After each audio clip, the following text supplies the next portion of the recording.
Alors, Céline Lefebvre et Valérie Gâteau ont étudié une question tout à fait fondamentale auprès de personnes transplantées hépatiques, à savoir la vie après la greffe, notamment sur le plan socio-professionnel. Il s'agit d'une recherche qui met la personne au centre, bien sûr, puisqu'elle s'interroge sur des aspects à la fois philosophiques et sociologiques de la vie de la personne, comme l'accès à l'emploi, au logement, à l'assurance ou à l'emprunt, et renvoie aussi à la question fondamentale des inégalités de santé, inégalités sociales de santé, bien sûr.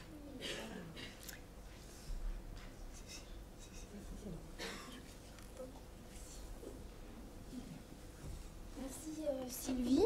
Donc je vais présenter cette recherche qui a été essentiellement portée par une post-doctorante qui est aujourd'hui souffrante. D'abord, comme Sylvie l'a indiqué, nous avons créé et développé un espace de recherche sur la greffe hépatique à l'hôpital Beaujon, dans un service de chirurgie hépatobiliaire pancréatique dirigé par le professeur Soubran. Et ce travail avait pour objet la greffe, puisque celle-ci permet aujourd'hui à de nombreuses personnes de vivre alors qu'elles étaient condamnées et à de nombreuses autres de retourner à une vie personnelle, familiale et professionnelle satisfaisante alors qu'elles étaient auparavant très limitées par leur maladie. Par ailleurs, et je vais en reparler pour vous rendre compte des résultats de la recherche, la greffe est en train de sortir, pour la greffe rénale c'est vraiment le cas de manière déjà maintenant ancienne, elle est en train de sortir du paradigme de l'aventure thérapeutique pour entrer dans celle des maladies chroniques, puisqu'elle s'adresse le plus souvent à des personnes atteintes de maladies chroniques lourdes, nécessitant des hospitalisations répétées, une prise en charge complète avant l'intervention et avant la greffe. Et ensuite, ces personnes vont vivre une autre forme de chronicité liées au traitement à vie qu'elles vont devoir prendre, éventuellement à de nouvelles pathologies qui peuvent s'ajouter et donc à des nouveaux besoins en termes d'accompagnement et de prise en charge. Donc c'est à l'intérieur donc de ce paradigme de la chronicité qu'on a décidé d'ouvrir cet espace de recherche. Et le travail donc, de cet espace s'est structuré autour de 3 axes. Des recherches en éthique et en sciences sociales, visant à mieux connaître le vécu, les valeurs, les besoins et les attentes des patients et de leurs proches, mais aussi visant à mener, un peu comme l'ont fait Élise et Carl Léo, visant aussi à mener une recherche sur les conceptions du don et du consentement et des vécus de la greffe portés par les équipes elles-mêmes. Donc une recherche aussi en miroir, le vécu des patients, le vécu des équipes et leur questionnement éthique autour du don et du consentement. Le deuxième axe, c'était d'accompagner les patients, d'améliorer leur accès à l'information, à l'accompagnement dans cet espace et donc en quelque sorte non pas de leur restituer la recherche mais de faire en sorte que cette recherche ait un impact sur leur prise en charge en les informant en particulier sur leurs droits, en discutant avec eux justement de leurs questionnements en particulier psychosociaux mais aussi éthiques. Et donc en transférant quand même des connaissances et des compétences issues des recherches en sciences humaines et sociales. Cela s'est fait en collaboration avec notamment une association de patients, Transépat, et avec l'ensemble des patients qui sont venus dans cet espace, à peu près une centaine par an. J'en dirai peut-être un mot à la fin.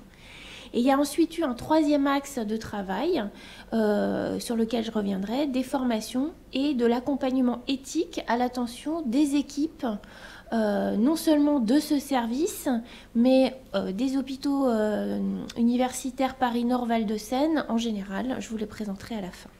Alors, mon propos, voilà, ça c'est l'inauguration de l'espace en janvier 1995. Donc mon propos va portait plus précisément sur le troisième point ici, la recherche sur le vécu, les valeurs, les besoins et les attentes des patients issus d'une enquête par entretien. Mais je voulais aussi vous dire donc on avait organisé les assises de la recherche en sciences humaines et sociales sur la greffe d'organes à la faculté Bichat en avril 2017 et qu'il y avait donc une autre recherche encore en cours sur les conceptions du don et du consentement portée par les équipes. Donc j'en viens à mon troisième point, donc le cœur de cette restitution. Alors les premiers résultats de cette recherche sur le vécu de la greffe par les patients ont déjà été publiés dans la Revue française d'éthique appliquée. Il s'agit d'une enquête qualitative qui a été menée donc à Beaujon. L'hypothèse était que la connaissance des expériences vécues par les acteurs de la greffe hépatique allait être utile à l'amélioration de leur accompagnement et aussi au développement plus général de la réflexion éthique sur ces questions.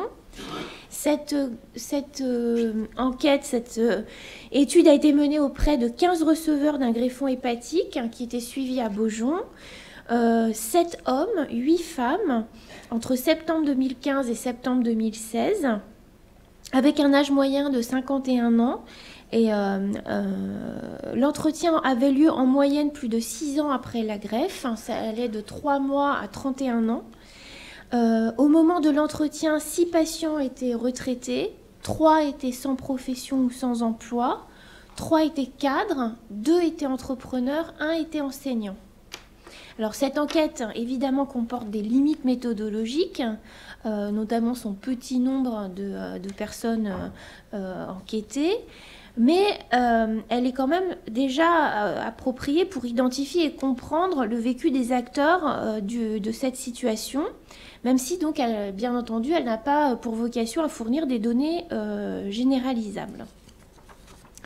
Donc, dans le cadre de ces limites, les résultats principaux étaient les suivants.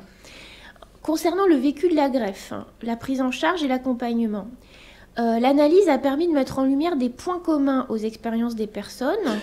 Les patients se disaient en général bien informés et bien pris en charge, et pour la plupart, la greffe était décrite comme étant très bénéfique en termes de santé, 8 sur 15.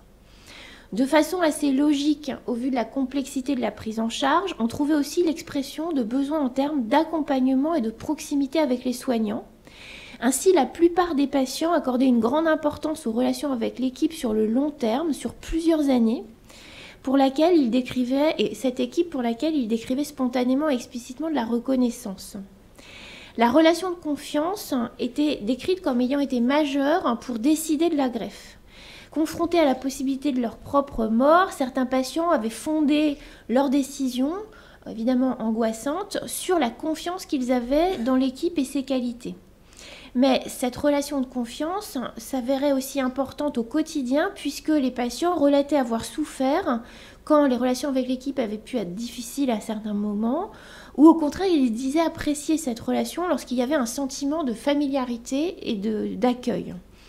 Certains décrivaient leur travail de patient qui consistait, un travail bien décrit par la sociologie de la médecine, leur travail de patient qui consistait eux-mêmes à créer et à entretenir les bonnes relations avec l'équipe.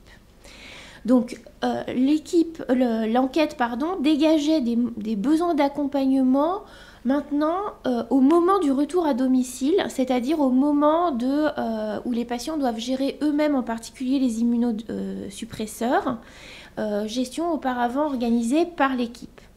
Enfin, ces besoins d'être accompagnés, conseillés, aidés apparaissaient pour certains patients également au moment de leur retour à l'emploi, car certains décrivaient des difficultés professionnelles au décours de la greffe, 7 personnes sur 15, et évidemment c'est le cœur de cette enquête, donc je vais y revenir.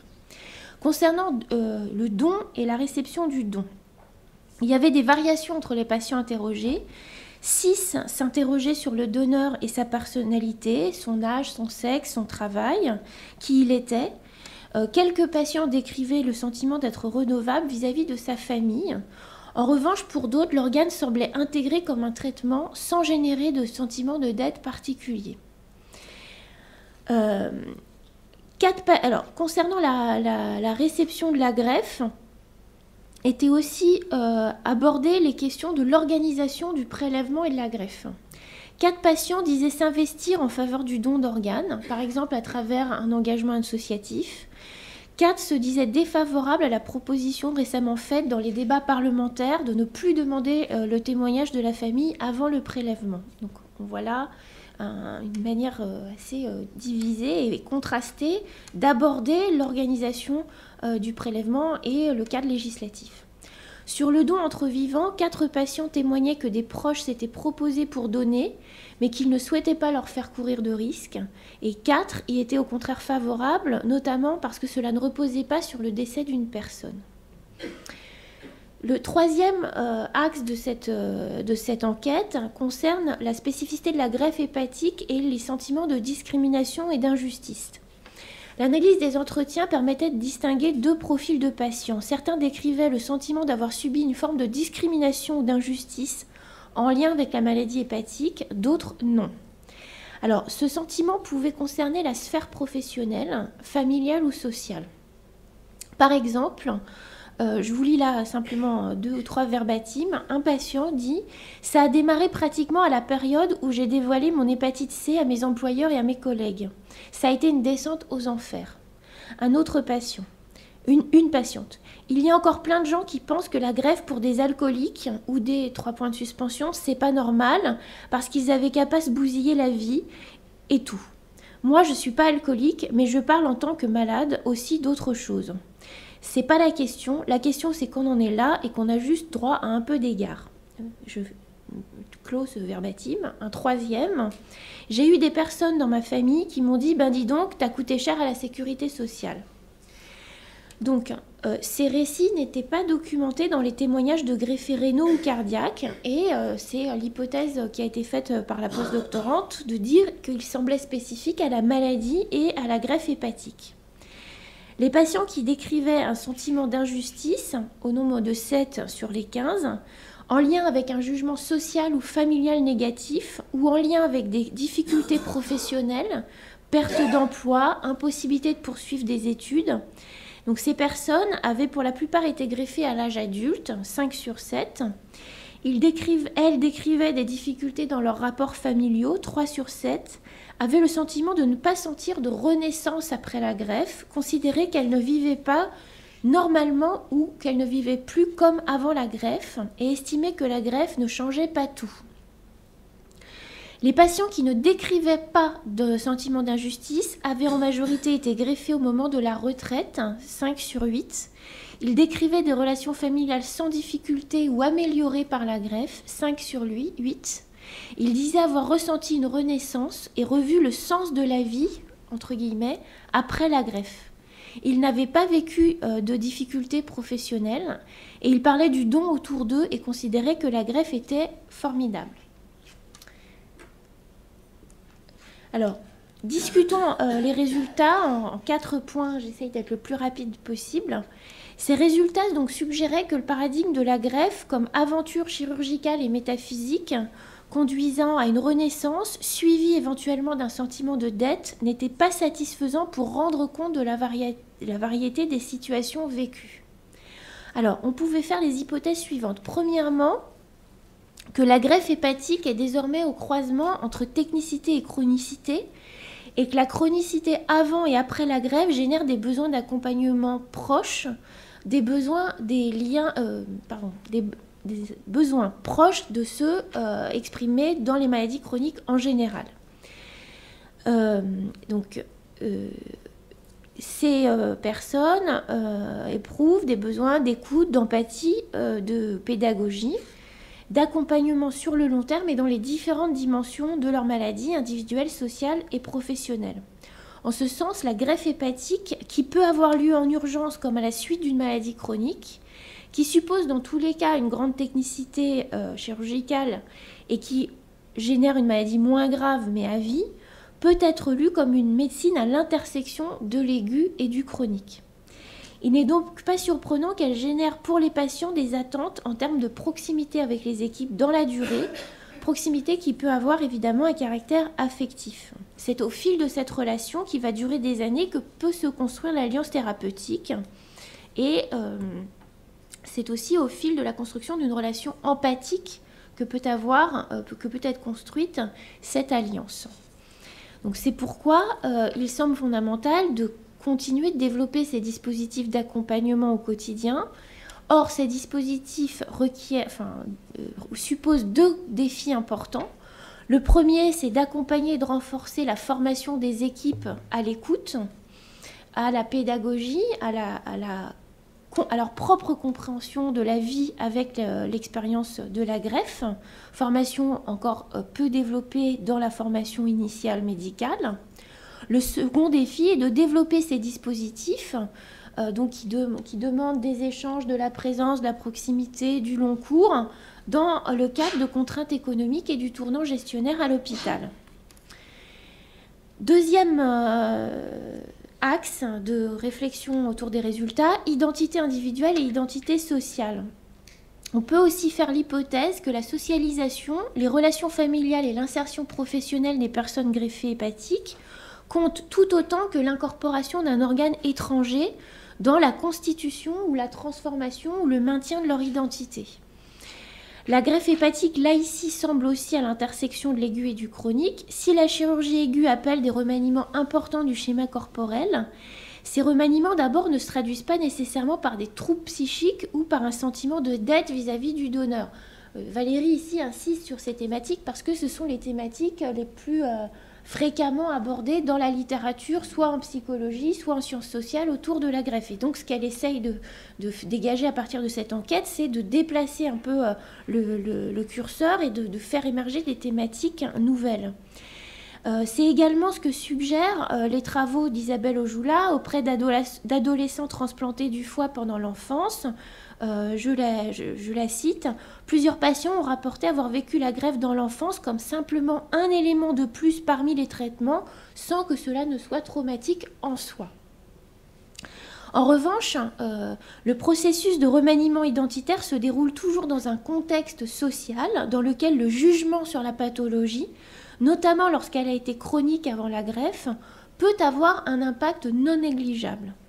L'identité, en effet, n'est jamais donnée, et ici Valérie cite Axel Honneth, l'identité doit être construite et maintenue au fil du temps et au fil des interactions sociales. Elle cite Honneth, « Chaque être humain est fondamentalement dépendant du contexte et de l'échange social organisé selon les principes normatifs de la reconnaissance réciproque.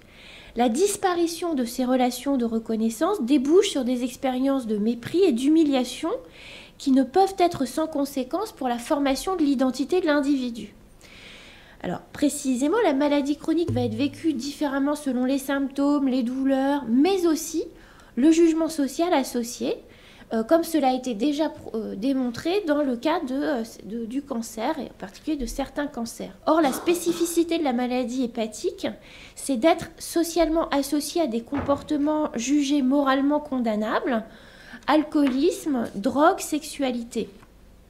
Ainsi, l'association SOS Hépatite rappelle qu'une des premières questions de l'entourage concerne l'origine de la maladie hépatique. Donc ici, les sphères familiales, sociales et professionnelles semblent renvoyer un jugement négatif aux patients sur leur pathologie, ce qui a probablement un impact sur la construction, la transformation, le maintien de leur identité.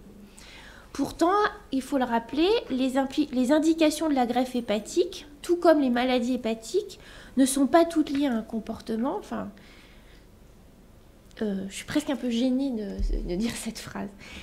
Évidemment, ces maladies ne sont pas toutes liées à un comportement. Ces maladies, elles sont extrêmement diverses, auto-immunes, congénitales, virales ou liées à des intoxications médicamenteuses ou alimentaires. Donc là, la recommandation qui pourrait émaner de ces réflexions, c'est celle de rendre mieux visibles, mieux connues les maladies hépatiques et de lutter sur les jugements sociaux, y compris ceux des soignants qui y sont associés. Dernier axe de discussion des résultats, la qualité de vie et le retour à l'emploi des transplantés hépatiques. Alors, le sentiment d'injustice ou de discrimination est une spécificité de la greffe hépatique et varie en fonction du statut professionnel. C'est une chose qui a commencé à se dessiner à l'issue de l'analyse des entretiens qualitatifs.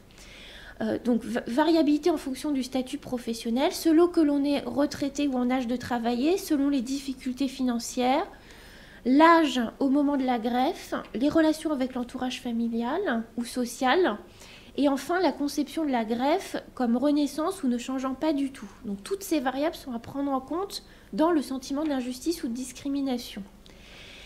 Donc les résultats, là, témoignaient de différences dans l'accès à l'emploi des personnes interrogées.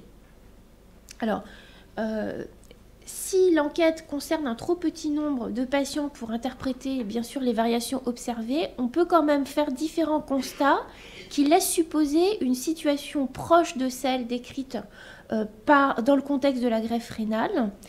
Les enquêtes effectuées auprès des patients dialysés et transplantés montraient que les taux d'activité des patients transplantés exerçant une profession de cadre supérieur et ou diplômés de l'enseignement supérieur talonnent ceux de leurs homologues de la population générale.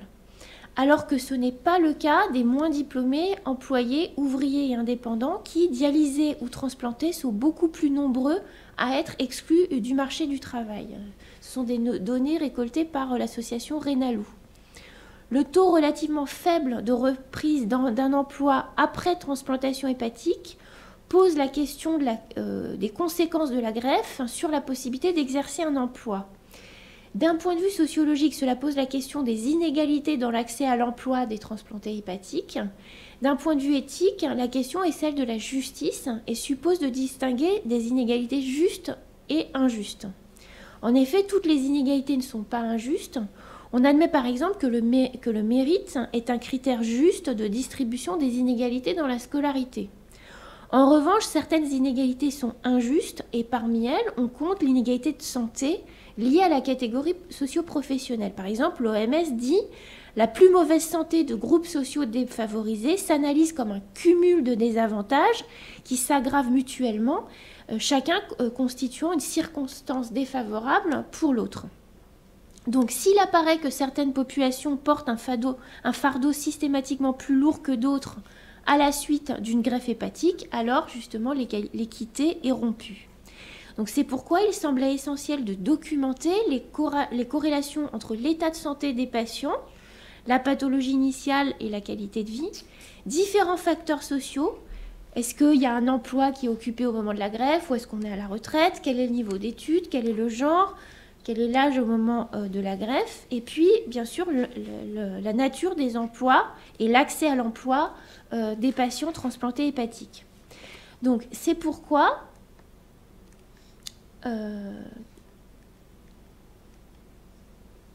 il y a, et c'est le quatrième point, donc à l'heure actuelle, l'adaptation d'un questionnaire pour la population des patients transplantés hépatiques à partir d'un questionnaire qui a déjà fait ses preuves dans le champ de la greffe rénale. Donc cette validation, elle est en cours avant de l'utiliser dans le cadre d'une étude nationale sur les déterminants médicaux et sociaux de la reprise d'une activité professionnelle après greffe hépatique.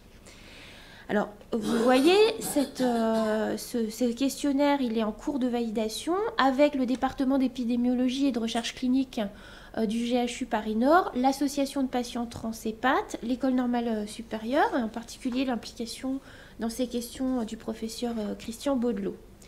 Donc, là, je ne peux pas encore vous présenter ces résultats, mais il y a 3 tirages qui ont été effectués, 232 questionnaires de patients qui ont été retournés, qui sont actuellement étudiés.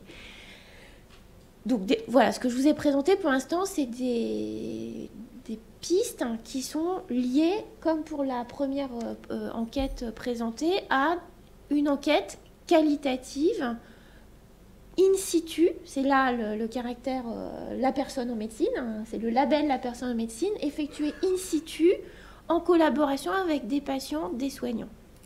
Et donc, les dernières diapos seront beaucoup plus rapides. C'était pour vous montrer que cet espace de recherche avait aussi offert aux patients un espace d'accueil, d'information, de droit. À l'espace de recherche, on a ouvert une clinique juridique en lien avec l'université Paris 8 afin d'informer de leurs droits, en particulier les patients greffés les plus défavorisés, en particulier des patients migrants ou très désocialisés. Et puis donc, nous avons été partie prenante d'un projet artistique collaboratif avec cette fresque qui est maintenant à l'hôpital Beaujon. Et puis nous avons réalisé un certain nombre d'actions en matière de formation continue. On en parlait tout à l'heure avec Édouard Kaminski. On a fait un séminaire philosophie de la maladie chronique dans les hôpitaux Bichat et Beaujon. D'ailleurs, Carl-Léo Schwering est venu intervenir. Nous avons déployé, j'en parlerai demain plus précisément, 11 cafés éthiques dans les services hospitaliers. D'abord, on a commencé par Beaujon, puis après, on a fait Tache d'huile à Bretonneau, à Bichat. Et l'idée, c'est de recueillir les besoins en termes de questionnement éthique des équipes. Quelles sont les questions qui leur tiennent à cœur ? Comment définir la mort? Comment est-ce qu'on trie les patients pour leur attribuer un greffon? Comment on partage l'information dans une équipe, etc., etc. Et à partir de ces questions, on construit ces modules d'1h30 où parle une philosophe, en l'occurrence on est 2 femmes, et un ou une clinicienne. Et puis ensuite, l'ensemble des personnes présentes, qui sont soit soignants, soit non soignants, étudiants depuis l'externe jusqu'à l'interne, patients, sont conviés à poser toutes les questions éthiques qui leur tiennent à cœur. Et tout cela est adossé aux enseignements d'éthique de la faculté de médecine de Paris Diderot. L'idée étant d'associer en fait formation initiale et continue et de faire venir la formation éthique à l'hôpital, puisque les cours magistraux d'éthique sont assez largement, comme les cours magistraux en général à la faculté de médecine, c'est pas propre à éthique, sont désaimés, comment on dit, Carl-Léo, sans faire de lapsus, sont désertés et il y a un besoin là de renouveau dans les méthodes pédagogiques. Voilà, je vous remercie de votre attention. Merci.